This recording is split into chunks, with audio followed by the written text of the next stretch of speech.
Are we good to go? We're recording. I'm recording. Are you? No, producers can't sit. Oh, I don't stand. She's getting a pay cut. Like her. The level of maintenance right now. Casey, I'm not even joking with you. My shots better be fired today. Your shot better be fired. Yes. No shaking. Showed you my shots. Nothing. I want it focused at all times. She's so disrespectful. Hey everybody, it's your girl, Faith Mulosmanaj, future filmmaker, TV and film student here at Howard. And I'm here today with my boy, Daniel Marks, okay? Howard men's basketball first ever chief program strategist. Marks served as a manager of prospect information at the Milwaukee Bucks for 9 seasons, correct? And he's also my ex-boss. And today we're going to be talking about how to navigate a career in sports. We're going to get your takes on some basketball hot topics right now. And then we're going to finish with some rapid fire questions. I'm impressed you got my title right because I listened to the first episode with Logan Fontroy and you said, we met when you were working for Dan, who has some fancy souped up title that I don't know. So I'm glad you prepped. Yeah, I've got it episode. Together now. Please. How did you get into basketball operations? And tell us a little bit about your background. So I grew up a huge sports fan. I was playing basketball ever since I was a kid. Begged my dad to take me to games. We lived in Washington until I was 9, so to Wizards games, and then when we moved to New Jersey, got season tickets to the Nets and played all growing up. Realized that my future wasn't as a player in college, so I wanted to go to a college that had big-time sports, and Vanderbilt University in Nashville was where I ended up going, and wasn't sure what I wanted to do, whether I wanted to be sports journalism or sports management. So I wrote for the student newspaper at Vanderbilt and also became a student manager. Was an intern a part-time manager my freshman year, and then full-time the last 3. After my freshman year, I got an internship with Dime Magazine, a basketball magazine based in New York. So I wrote a bunch of stories for them, for their website, and for their print edition. And one of the stories was about the Milwaukee Bucks. And this was the summer of 2010, and it was saying that they had a really good offseason. That was the year that LeBron went to Miami.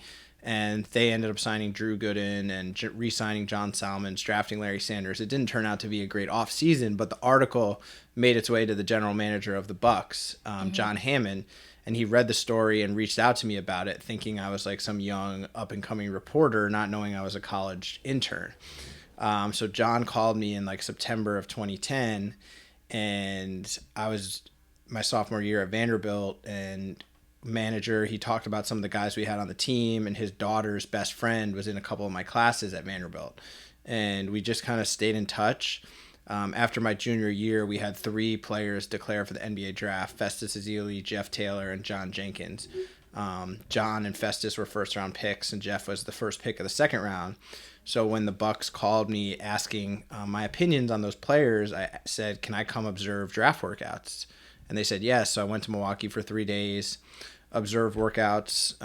It was an awesome experience getting to sit in on meetings. And I was like, that's really what I want to do. I mean, my 2 passions are sports and politics. So I did a politics internship as well and really fell more in love with the sports side. I still follow politics very closely, being in DC.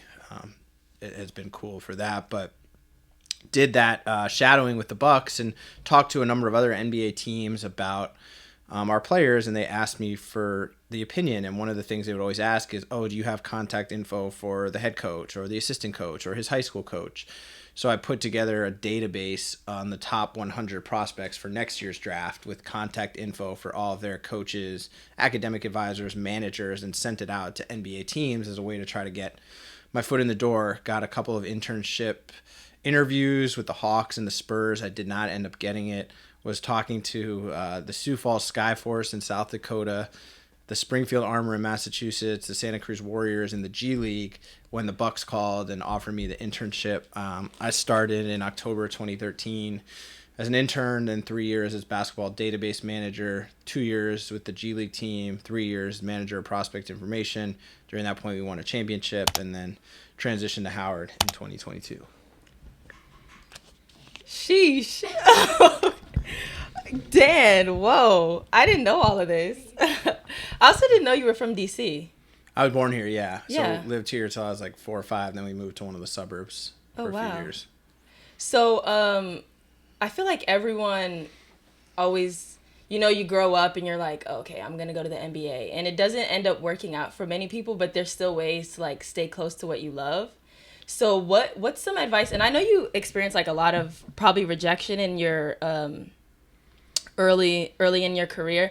How did you like navigate that and kind of just like push through it and not let it stop you, I guess? Yeah, it was hard. So, I mean, back in 2013 when I graduated college, like Facebook was still a thing among young people. Mm-hmm. I know you guys are now more TikTok, Instagram, those types of things. So Facebook, like people would update their Facebook status and all my college friends were like, I just accepted a job at JP Morgan Chase. I just accepted a job here. I'm going to law school and I'm on back in my parents' house, like sending out emails, trying to figure out an internship, and I don't have a job. And the way that the NBA hiring cycle works is a lot of it's July, August, September. So, it's after that graduation and you're kind of just waiting. And, I had some contacts and some things and I was just very anxious, and applied to a lot of different things. So I'm a type of person who I love getting like handwritten notes or letters.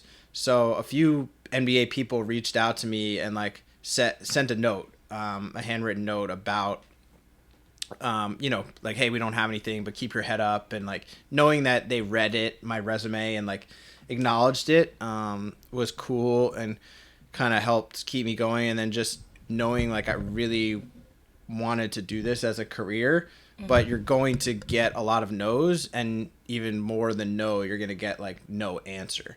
So you're going to reach out, you're going to email people. It's like being on a dating app, right? Like you match with a bunch of people, but then the number of people you actually talk to is like a lot less than the number you match with. It's like you send out a bunch of emails to job people and then like half of them respond, and like maybe you end up actually having a conversation with 2. Right. But one cool story along those lines. So I sent an email to the Detroit Pistons, a guy named George David, who was a former manager at Indiana University. And he was the assistant GM at the time. And he wrote a letter back and said like, hey, the people you're being mentored by are great people. John Horst, who's the GM of the Bucks now, and Ryan Hoover, the VP of scouting. And I ended up working with both of them during my time in Milwaukee. And then last year, one of our managers, Tania Smith, interned with the Pistons and worked with George.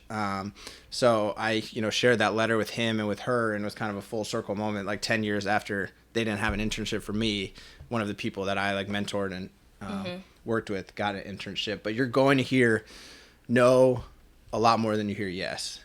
Yeah, I would say, okay, if people are just tuning in, if this is your first episode, because I know you're going to bring me like a huge audience, right? That's the plan. So I was a media manager for Howard men's basketball for 2 years. And I'll say like one thing I did learn from working under you was like just to be relentless. Like you stayed on my tail. You taught us to like stay on other people's like tails and just be annoying about your dreams and what you want to do. So thank you for that, Dan. No, for sure. Because like the thing is, there's so many people like you want to be in film. There's so many more people that want to work in film than there are jobs available. Yeah. So how are you going to stand out? And, I don't know if you remember this, but we got back from the Virgin Islands and we had like a recap meeting. And I asked like, who are the people that you had networked with in the Virgin Islands? Mm-hmm. And you were like, not really anyone. And Ryan Barry was like, not really anyone. And I got so pissed at you guys. And I was like, look, you have the opportunity to travel with the team. It's broadcasted on ESPN. There's people with other teams. And if you're not using that opportunity to meet people and better yourself, then why are you coming on the trip in the first place? Like, if that's truly your goal. Right. This is all true. So I think we boast here a lot about being one of the largest, what is it? We're the largest, student manager. Like we have like you call like some incubator of black... Coach Blakeney calls it the best incubator of young black sports talent in America. Yeah, and we're mostly women. Yeah, which I think it's normal to us here, but if you go anywhere else, that's just not the norm. So my question is like, you work around a significant amount of women these days, which I'm not. Was it like that at the Bucks? Probably not. How is that different from your past experiences, and what do women bring to like the work environment and just like productivity and all that? Yeah, no, I mean, it's really cool. Like, we have the post-practice huddle up with the rope where we all grab the rope, and there's times where there's more women in the circle than men because they're the ones statting practice, washing the laundry, doing the towels, running the clock. So it's been a really unique perspective because I've never worked on the business side with the Bucks. There was a lot more women than on the basketball side. They've, added a lot of females in the last probably 3 to 5 years, but there really weren't any other than the GM secretary who were female, like in operations positions. So, coach doesn't want to turn anyone away from being part of the team and getting the job and resume building experience. So it's a great group. I think having this many people and, I think women on this campus at Howard, because it is a predominantly female campus and there's so many high achievers, there's a lot of competitiveness for opportunities and, whether it's with the program or elsewhere. So I think trying, like, one of the biggest things I try to emphasize is like there's enough opportunity for everyone in your path. You just have to find your lane and we'll like find opportunities for you. But that, in terms of managing that number of people and that many, because it's like, oh, well, if Faith gets this opportunity, then that means I don't get it. Well, it's like, okay, but she got this, but then you got to do this. So it's like you're not competing against each other. You're like trying to build each other up. But I think, it can be tough, for women in sports because it is a traditionally male-dominated industry where they feel like there's only finite opportunities. So we have to kind of compete with each other as opposed to like lift each other up. And then, everyone can, as you said, everyone can eat. Facts. I think what the women add to this program is amazing. And that's honestly, I was most inspired every day by women like Ashley. I think she's such a boss. And just like all the women around us, I was just so inspired by the women in our program.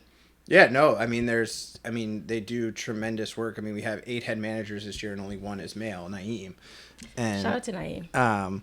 The other 7 are female. So it's a really unique environment, but, getting the chemistry right among the group and like, okay, what is this person going to do? And okay, you don't want this person to infringe on this person. And because, it is your peers, right? So you're all in college. So it's like, okay, well, if Dan isn't telling me this or coach isn't telling me this and it's another manager telling me, how am I going to take that? Like, right. So understanding like, being able to work together for a common goal. Because the common goal, is to win championships and do special things at Howard. And we've gotten to do that 2 years in a row. But the thing I liked about working with you is like, you didn't bring a lot of drama. You didn't bring, extra stuff. You were always like, I'm going to do my thing and like other people are going to do their thing and I'm going to be happy for them, and trying to foster that. Because one of the big lessons that I learned is when I was with the Bucks in 2021, it was my 7th year with the team and we were going through the championship, but I wasn't like moving up as fast as I had initially envisioned moving up within the organization. So as we're going through this amazing run of winning the championship, I'm thinking like, oh, well, what kind of playoff bonus am I going to get? Am I going to get a raise? Am I going to get a promotion? Is another team going to hire me to a higher position? And instead of actually enjoying what I was going through, I was thinking about all these other things. So, trying to impart that onto you guys, like last year, in March Madness, and this year with March Madness, like you get to do these things once, maybe twice, but you never get to do it with the same group of people because the players are different, the managers are different, maybe the coaches are different. So cherish those memories because you're not going to have a chance to get them back. Facts. Never be about the drama, y'all. Never. Always stay above it. Can we have that as like the tagline to this episode? Yeah, never about the drama. Why did you choose to come to an HBCU? And what have you learned since being here? I mean, you've seen I'm like the swaggiest white person right? So like obviously coming to Howard like was just a natural fit, right? No, that's actually the part I'm confused about. So when I was with the Bucks, I've been there 9 years and wanted a change, like wanted a new challenge, and there was a lot of things happening in college athletics the transfer portal, NIL, athlete activism.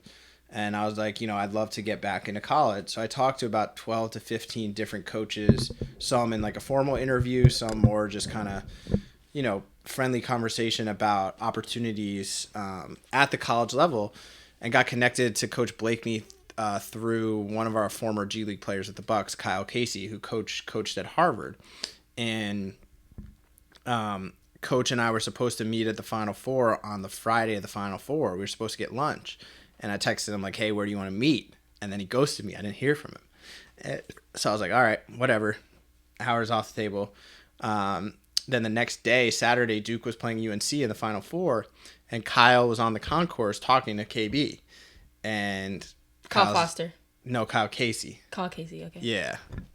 So I was like, I went up to him and Kyle's like, hey, this is, KB. And KB was like, oh, yeah, we need to get together. We need to connect. And so we got breakfast the next morning and we talked for like 4 hours about what his vision was for Howard and building a new practice gym and having the basketball program match the success of the broader university and do things off the court with civic engagement and in the community. And I was like, after that conversation, I was like, I want to work for him. And it was a big risk. And like, at the time, there wasn't a job open here. So, kind of talked about it, and he was like, we can maybe try to create something, but I don't know. And then like, I didn't really hear from him, and, things at Howard move a little slow administratively. So I was like talking and, didn't have like a formal offer, and like the Bucks were like, oh, we hear you're leaving. And like, it became kind of a whole thing, but I was really convinced of his vision for Howard. And I'm a big like history buff. So knowing the history of Howard and Thurgood Marshall and Kamala Harris and Andrew Young, and the civil rights era has always been fascinating to me. So the chance to work at a place like Howard and be in DC, a city that I've always had an affinity for, I thought that Coach would utilize me in a way where I could maximize my skill sets, and I'd also get a lot out of it professionally and personally. So, it was a huge risk. Like, I was leaving the NBA champions to go to Howard, a program that had very limited success, that, doesn't have the resources that a high major doesn't have the facilities. We're in this office, we make it look, nice for the podcast, but a lot of the times we just don't have space. So these are boxes behind us instead of trophies. Call it the trap. The trap, yeah. So Casey don't. Yeah, we don't need to see the trap. Oh, no, I lost my train of thought. But yeah, so like I was, difficult, and people were like, why would you do it? And I was like, I just needed a change, and I feel like this is the right step for me. And we won last year. We accomplished the social justice project for Black maternal health. We're with VP Harris. We're at embassies, at Capitol Hill, at the White House, and doing all of those things. And then we did it again this year. And like, I was driving KB home from a recruiting dinner the other night, and I was like, it's crazy. Like, all the stuff we talked about 2 years today, like, we've accomplished. And it's really, really neat. But to say like there weren't challenges, I mean, like, my first week on the job, there was no air conditioning in the office, and it was the summer, and it was like 98 degrees. And I'm like, holy cow, this is just brutal. And then the toilet leaked above Coach Steve's office, and like the water started pouring onto his desk. And it's like, some of the stuff where it's like, and you could be like, oh wow, this sucks, like, I don't know what I did, but then you kind of laugh about it. So I have like a group chat with some of my buddies from the NBA with some of the more outrageous stuff that happens, like at Howard. We call it the MIAC Moments chat, and it's been a good way to stay connected to people. But what I've learned, I mean, it's just I think empathy is probably the biggest thing. Like, I've been, I was raised Jewish, and there weren't a ton of Jewish kids like in my hometown. It was very like white, waspy, Christian. Not a lot there was probably like 7 black kids in my whole high school. It wasn't a very diverse town, but I never felt like kind of an outsider. And understanding, and like, I haven't felt that way at Howard. Like, I feel like I've been very accepted and welcomed. But when go to the CAF, like, we go eat there, and like, there's, Howard's 70% female, and then there's probably like 1% of the student body that's white. So like, I'm oftentimes like the CAF is probably like the only place in America where there's like a couple hundred people and only like one of them is like a white man. And so being like knowing kind of like for African Americans that a lot of times that's the reality when they go into corporate spaces or sports or other things, you know, it's kind of like gives you empathy, and it's like, oh wow. And like I'm not uncomfortable in those spaces, but you're like, you know, okay, now you can see like how it would be difficult to be in a room full of people that you know, don't look like you. So I think that's one of the big things I've learned. And then just, you know, darty season is just a great time. You know, can't wait for it to get started here again. No, I'm just kidding.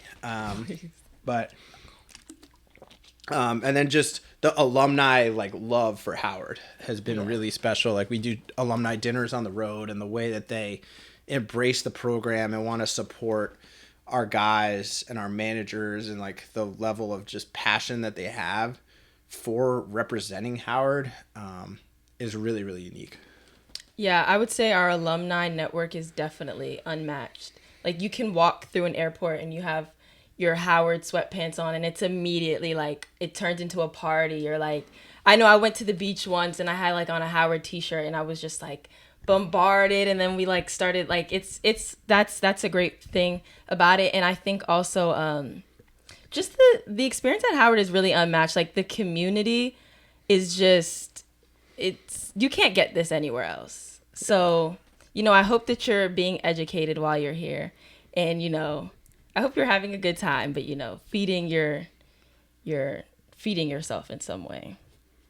The other thing mentally. too, I would say that I've learned about how is like the stamina that Howard alumni have during homecoming. Like, you know, the number of events that they attend, like party till like 3 a.m. and then breakfast at 8 a.m.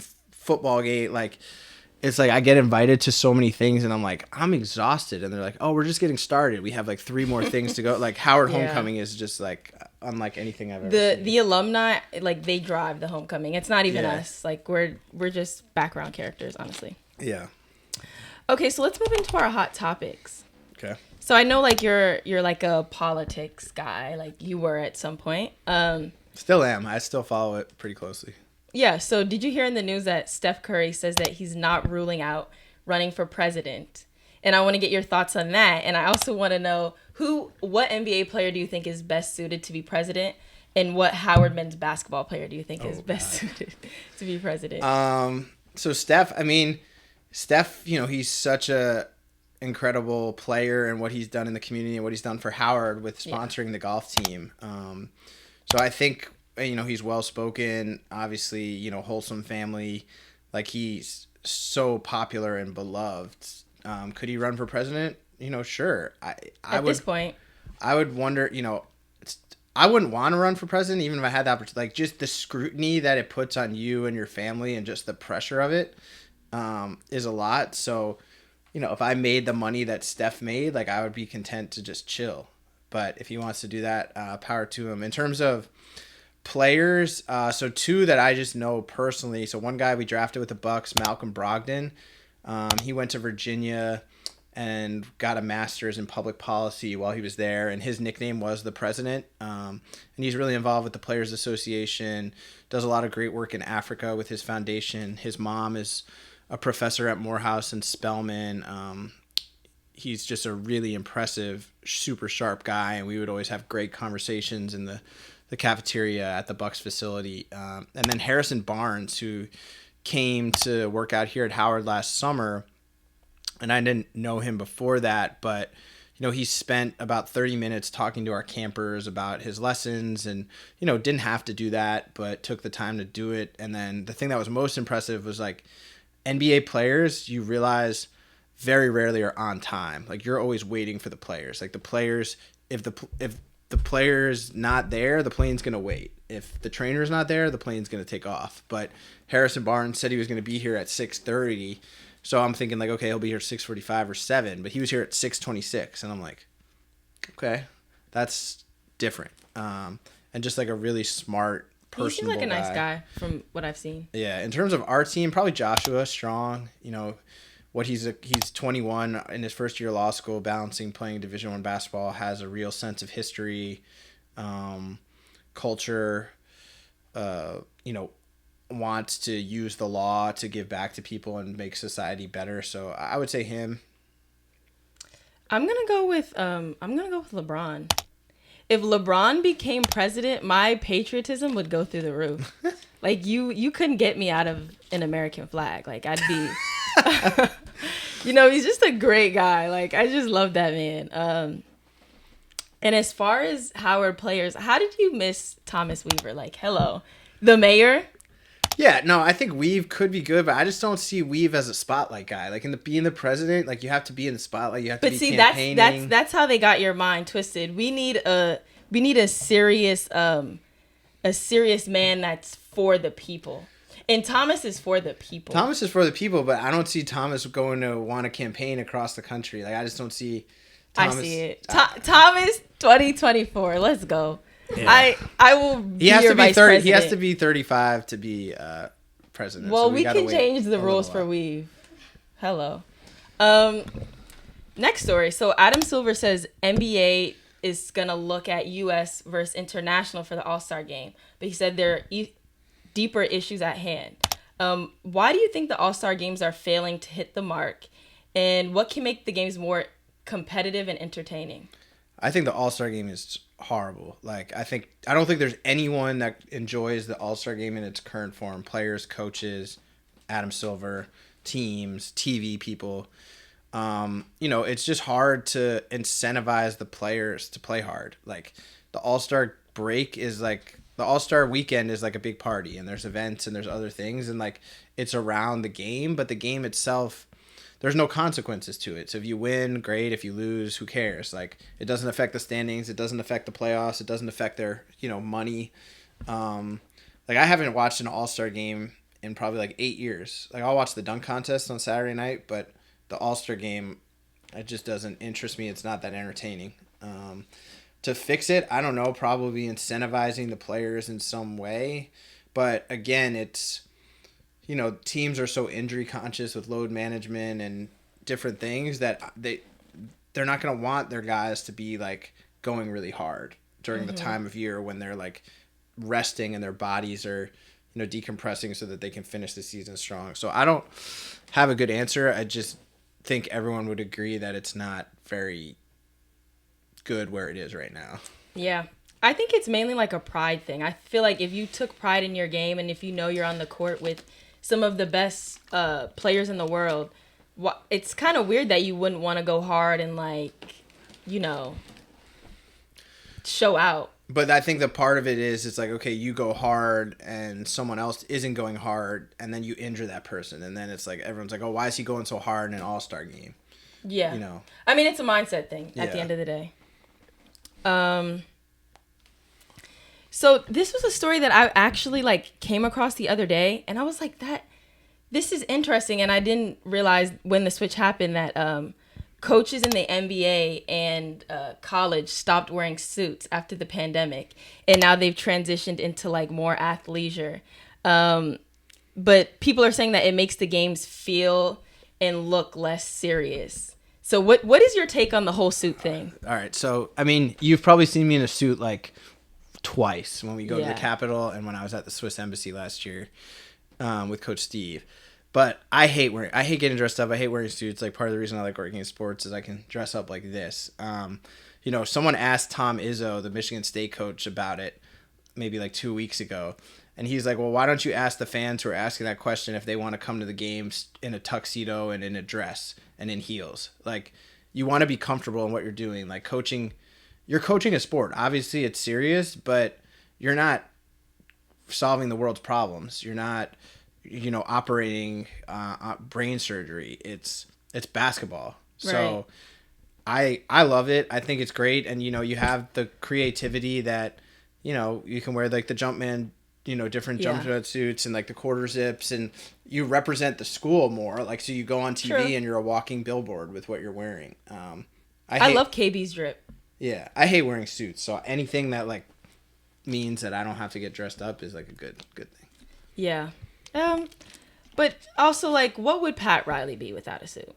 Yeah, I mean some guys like Rick Pitino still wears a suit and he's got, but it's the suit, but it just saves you so much room unpacking. You don't have to bring a hanging bag. You don't have to worry about ironing the suit. You don't have to then get the suit dry cleaned when you come back.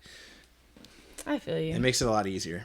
I mean, I'm still, I guess, I'm cool. I like our coaches' sideline outfits. But I mean, when you're filming the games, you're wearing jeans and what you're wearing now. You're not getting dressed up in a dress to sit on the baseline. Yeah, I get that. But you know what? I'm pretty neutral on this, but I'm not opposed to them bringing the suits back. Like, I'd be cool with that. All right, let's transition into some rapid fire. All right. Okay. Your favorite HU men's BB memory thus far? Ooh, I would say probably last year's MEAC championship, because we were down by 4 with 20 seconds left, and it starts to creep into your head like, damn, we're really not going to make the tournament. And then Doc hit a 3. They turned it over. Jelani got fouled. He hit the free throws. They missed the layup at the end, and then it's like, oh my God, we're going. We're making it to the dance. Like, we accomplished this great goal. I would say that, and then during our MLK game 2 years ago, surprising 2 of the student mothers at Howard with scholarships was alongside the Warriors and the Wizards was a really cool moment. Yeah, that was cool. I'd agree with you on all that. I think we've had so many good moments, so many funny moments that I actually can't remember all of them. Yeah, number 3 was us doing a TikTok in North Carolina. Oh yeah, that was fun.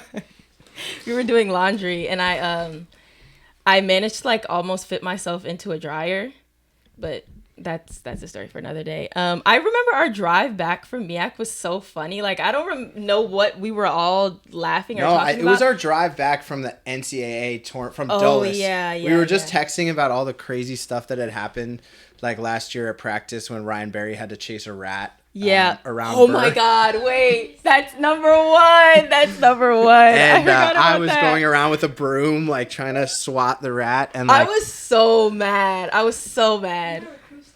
We had recruits, but it was like, first of all, I was so mad that everyone kept calling it a rat. It was a mouse. No, it was not. Let's call it what it is. No. It was a mouse. And it's so funny. Like, I don't know if I have pictures. Maybe I'll insert them if I have them. But you were like chasing the mouse around with the broom. And then we were like, the one thing we didn't want was the mouse to get on the court. and it ran on the court, but thank God the boys were on the other side. They were scrimmaging and they were on the other side, and Ryan Berry managed to pick it up and he escorted it outside. Yeah. But yeah, the group chat goes crazy. Yeah, and I think just all those moments we were just like laughing. That was funny. Yeah, that was a good moment. What's your biggest pet peeve? People being late is a Yeah. real pet peeve for meetings, because I think it's just disrespectful to other people's time when they're late, and then people that don't say thank you. Always say thank you. That's one thing KB taught us. Like, we always say thank you to the driver. We always say thank you to the people that are like serving us in any way. Yeah. So yeah, I'd agree. Give me one thing off your bucket list. Like that I've done on my bucket list, or that you'd like to do. That I want to do. I mean, I'd love to walk the Great Wall of China. I've always been fascinated by that. So that's something that's kind of the first thing that pops into mind. Yeah. I'd say high on my list is like to party with Leonardo DiCaprio. Really? He just seems like a really cool guy. Like, I don't know, random. What is your go-to karaoke song? Free Fallin' by Tom Petty. So, I don't know, have you seen the movie Jerry Maguire? Yes. So the scene where like Tom Cruise is in his car blasting Free Fallin' after he signs a big recruit. Mm-hmm. Like when I got my license, the first song I played in the car when I drove was Free Fallin'. So what was your first car? It's an older version of the car that I have now, Subaru. Okay. Outback. Who should I have on the pod next? From the team or just in general? Just period. You could give me whatever.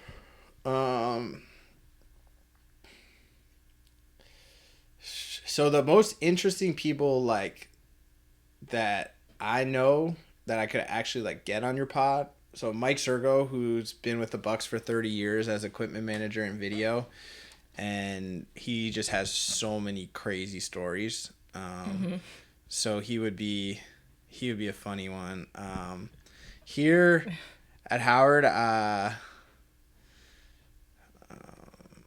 Miss Nat, I feel like would be great. I knew you were gonna say that. Maybe I should get Miss Nat on the pod. Like she works so hard. She sees a lot. She's in Burr a lot, so she would be fun. I feel like. That's a good one. I'm gonna take those in. Well, thank you for being on the pod, my guy. All right. I appreciate your time. Is this it? Is it over? Yeah. Wow, that went by fast. Time It goes did by. go by fast. Oh, all right. Now I have a rapid fire question for you. Let's go. Dan is the king of questions. Let me sit back. All right. There's a rumor. There's a rumor going around that you're coming back for another semester. Yes. So you're graduating in December. Yeah. And there's also a rumor that you're going to come back and start doing content full time for the team again. Is that true? Let me just clear some things up right now, because I know people are really, they're really speculating out here. They're really dragging my name. This is like the on me. Howard version of like the Kate Middleton like speculation. Like, what is Faith going to do? Because Taylon's mom, shout out Indira, got you back on the content train with Kathy Hughes, Donnie Simpson, and then the mom's video, which went viral and spurred some copycat videos from other March Madness moms. I don't care. But it was great to have you doing, because you're so talented. Great to have you doing some content for the team. If I do decide to come back, which I'm not confirming, it'll have to be like I'm gonna need to sit down and have like the hats in front of me and like my family behind me. So you're gonna do a Like- recommitment video to Howard men's basketball?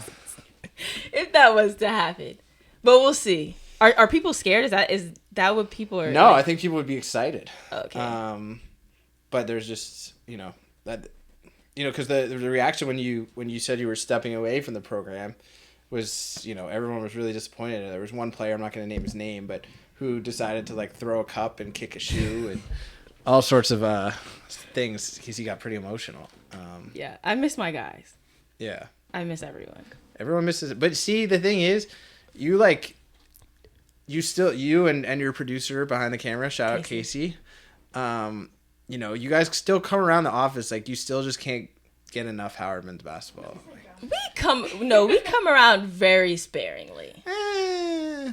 Well, you definitely come around when you need tickets to the game. All right, cut the cameras. Like, this man is just. Hey, is there any right extra now. space on Bison Madness list for, some former managers who did a lot of great stuff? No, let's keep it real. MLK game. We didn't get tickets to Bison Madness. We snuck in. Okay, and then MLK game, same thing. Did we? I feel like we. We offered tickets to maybe 2 games max. Yeah, and we always offer something in return. For We're out, please. We turn the party up. Let's go. All right, now next question my for God. you. What's your Okay, come on. what are you most looking forward to about Darty season? I won't be attending any Darties. I went to one at Banneker last year. I know everyone was like pissed that I was there. I just needed to see what it was like, and I got my fill after about 10 minutes. So you don't have Okay, to worry so about that. if y'all don't know, like Darty season is really big here at Howard. Casey, when she saw the first Darty flyer come out, she actually shed a tear. I'm not into Darties. I'm not into them. I don't think people should get drunk and do obscene things in the daylight. But that's just me. Maybe you should throw sober Darties in. But then, like, that's just like a picnic for real. Like, nobody wants to attend that. I'm not a Darty season person. Okay. All right. Last question. What is your most outrageous Howard memory? Like, what's like the thing like you'll look back in 15 years and you're going to be like, wow, I can't believe that happened. Like, as far as basketball or just Howard? Basketball or just Howard? Outrageous. Because you're such a Howard, like, you're such a known commodity on campus. Facts. Let's... Craziest Howard memory? God, I feel like I have so many at this point. Casey, help me out. I don't think any of them Outrageous? can go on the pod. Yeah, a lot of them can't go on the pod. A lot of them are HU Men's BB stories. All right, what's your favorite HU Men's BB memory? that's pod Oh, appropriate. I have this one. Let me tell you about the most athletic thing I've ever seen and come out of that gym, out of the Burr. It was Pride Night. Oh. Shout out to all, like, everyone that popped out for Pride Night. You weren't there. You were probably downstairs during halftime when we had the halftime show. So they Was had that this year or last year? last year. Okay. There was this performer that they had come out, and we had just redid the floor, you know, with the whole Jordan symbol and everything. And this performer came out with these, like, really short shorts and these knee-high high heels. And somehow they got on the rim and, like, did this flip off the rim into a split. And it kind of delayed the boys' warm-up a little bit and did, like, their boots did, like, a skid mark on the ground. And, like, a lot of people were mad about that. But that was the most athletic thing I've ever seen come out of that gym. And it was a night to remember, honestly. Gotcha. Well, it's been a pleasure to be on the podcast. Thanks for asking me some questions. That was fun. Yeah. You're the king of questions, honestly. That's what Naomi says. Yeah, she does say that. All right, guys. Thank you for tuning in. Make sure you like, comment, subscribe, all that good stuff. And tune in for next week because you never know who we might have. Bye.